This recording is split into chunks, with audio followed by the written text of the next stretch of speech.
اعوذ باللہ من الشیطان الرجیم بسم اللہ الرحمن الرحیم السلام علیکم۔ آج کا جو ہمارا موضوع ہے وہ ہے کہ روزے کو باطل کرنے والے امور وہ کون سے کام ہیں جو روزے کو باطل کر دیتے ہیں۔ وہ 9 ایسے کام ہیں جو روزے کو باطل کر دیتے ہیں، جسے کہتے ہیں مبطلات روزہ، روزے کو باطل کرنے والے امور۔ سب سے پہلا امور جو ہے وہ ہے کھانا کھانا۔ پہلا ہے کہ اگر آپ کھانا کھائیں گے چاہے جتنی بھی مقدار میں ہو، تھوڑا سا بھی ہو تو آپ کا روزہ باطل ہو جائے گا۔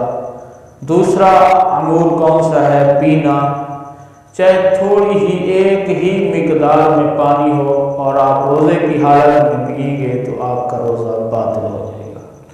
تیسرا ہے جماع یا مباشرت کرنا، چاہے منی نکلے یا منی نہ نکلے آپ کا روزہ باطل ہو جاتا ہے۔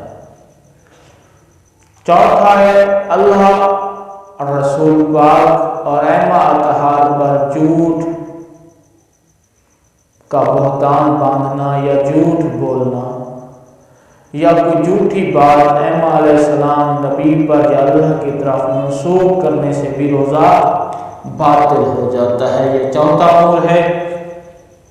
پانچواں امور ہے غبار یا غلیظ دھوئیں کو حلق تک لے جانے سے بھی روزہ باطل ہو جاتا ہے۔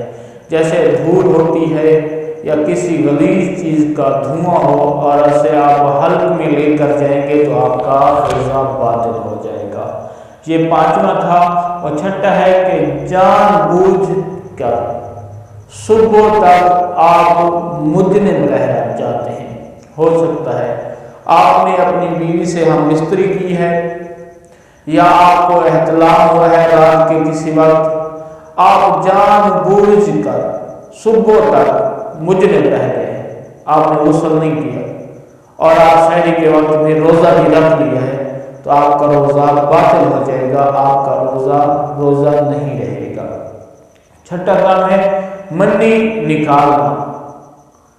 جس بھی ہم مستری سے، حرکات سے یا کوئی غلط ویڈیو دیکھ کے کسی بھی طریقے سے اگر آپ کی منی خارج ہو جاتی ہے تو بھائی جان آپ خود نکالتے ہیں تو بھائی جان آپ کا روزہ باطل ہو جائے گا۔ آٹھواں ہے میں چیز سے حکم کرانا۔